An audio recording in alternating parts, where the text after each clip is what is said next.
Funcionamiento celular. Todas las células tienen cromosomas formando cadenas de ADN dispuestas de una forma determinada.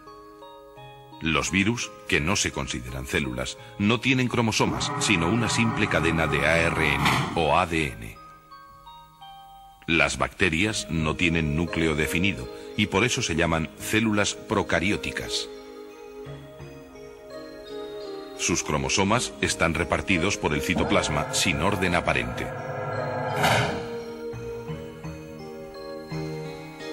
Pero las células que forman los tejidos de plantas y animales son eucarióticas, es decir, tienen un núcleo bien definido en cuyo interior se encuentran los cromosomas.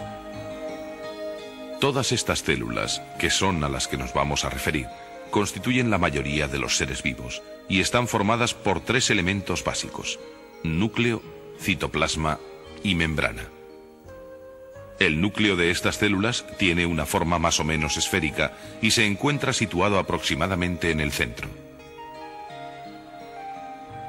Los cromosomas que hay en su interior contienen la información genética y son los encargados de controlar el funcionamiento de todos los procesos celulares. Alrededor del núcleo está el citoplasma, una especie de líquido viscoso en el cual flotan una serie de orgánulos que cumplen funciones determinadas dentro de la célula. En la parte más externa hay una fina membrana por donde entran las sustancias que sirven de alimento a la célula y salen las sustancias de desecho. Las plantas necesitan células más rígidas. Por eso, además de la membrana, hay una pared celular que está formada principalmente de celulosa.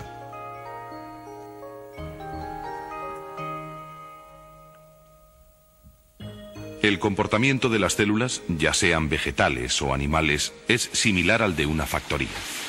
En el núcleo de la célula hay una especie de ordenador que controla toda la actividad celular, desde la asimilación del alimento hasta la reparación de la membrana.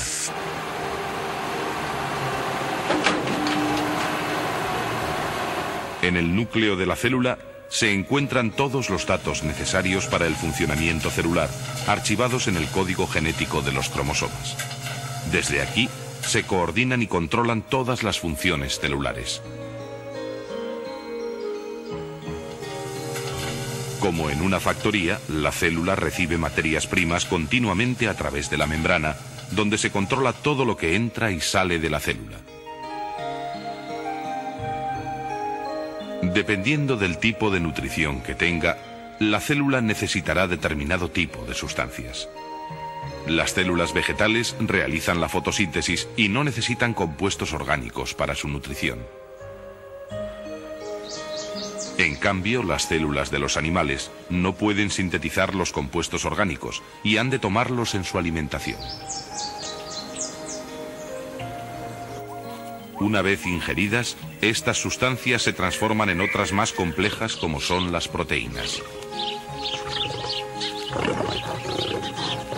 Las proteínas se fabrican en el retículo endoplasmático, con la importante colaboración de unos minúsculos orgánulos llamados ribosomas.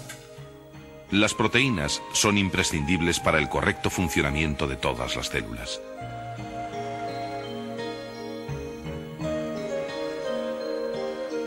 El aparato de Golgi interviene en la síntesis de algunas proteínas y también transporta y almacena diversas sustancias. Después, las proteínas se utilizan para multitud de funciones, como pueden ser la reparación de la membrana celular o para producir movimiento.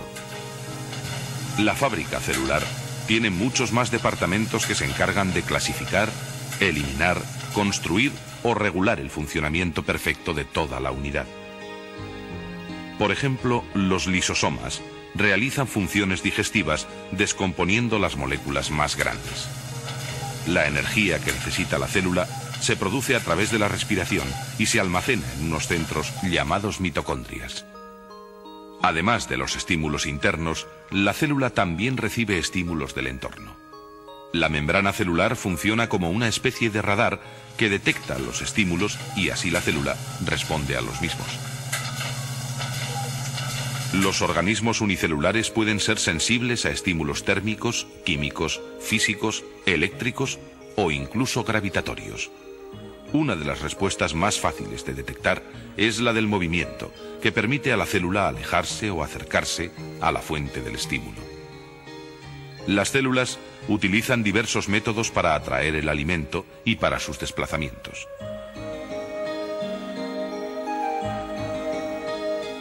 Muchas células tienen una especie de pelillos de distinto tamaño que utilizan para el movimiento y captura del alimento que hay a su alrededor. Pero existen otras formas de movimiento como la contracción o la emisión de seudópodos que utilizan las amebas y algunas de las células que componen la sangre.